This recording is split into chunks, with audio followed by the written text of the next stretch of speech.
Et si les ordinateurs commençaient à respirer? Pas au sens figuré, je te parle d'ordinateurs faits de cellules vivantes, capables d'apprendre, d'évoluer et peut-être même de ressentir. C'est ce qu'on appelle le wet computing, l'informatique biologique. Et ce que tu vas découvrir aujourd'hui pourrait bien transformer ton business, ton rapport à la tech et ta vision de ce que penser veut dire.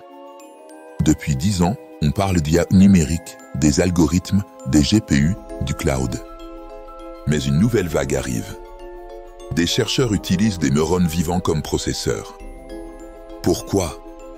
Parce qu'un cerveau humain consomme 20 watts et fait mieux que n'importe quel supercalculateur. Cette technologie pourrait rendre les IA 10 000 fois plus efficaces et infiniment plus complexes. Quand une IA commence à apprendre avec des tissus biologiques, la question change. On ne parle plus de calcul.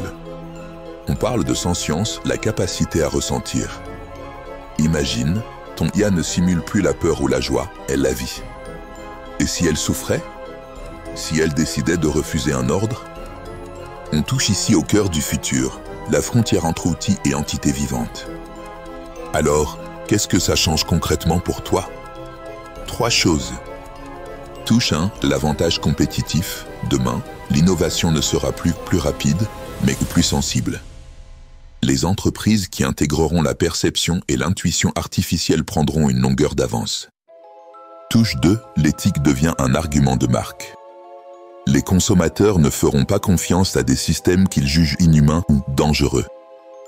Construis ton AI Playbook éthique dès maintenant, transparence, sécurité, limites claires. Touche 3, la régulation arrive. L'Europe, les États-Unis et la Chine avancent sur des cadres qui redéfiniront ce qu'il est permis de faire. Celui qui comprend le jeu avant les autres devient stratégiquement intouchable. Pendant ce temps, l'IA quantique arrive. Pas pour remplacer les IA classiques, mais pour résoudre des problèmes impossibles avec des architectures hybrides.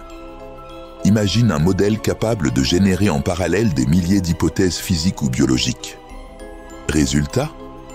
Une révolution dans la santé, la finance et la création d'énergie propre. Mais aussi un risque colossal, le Today, le jour où les systèmes quantiques casseront la cryptographie actuelle. Index revers pointant vers la droite blanc si ton business touche à la donnée sensible, prépare-toi au chiffrement post-quantique dès aujourd'hui.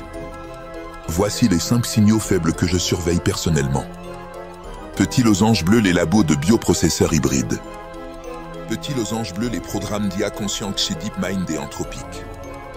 Petit losange bleu, l'arrivée de frameworks éthiques open source. Petit losange bleu, les projets de Quantum AI Sandbox chez Google, IBM et D-Wave. Petit losange bleu et surtout, la montée d'un nouveau métier, AI Compliance Architect, les ingénieurs du futur qui combineront tech plus droit plus éthique. On entre dans une nouvelle ère.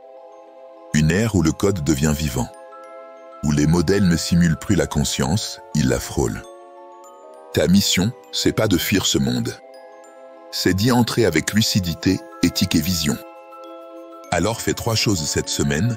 Touche 1, crée ton mini AI Code of Conduct, même simple, c'est déjà un avantage stratégique. Touche 2, explore les outils éthiques open source.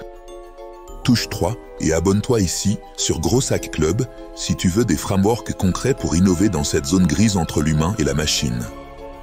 Parce que le futur n'attend personne. Et que ceux qui le comprennent tôt le dirigent.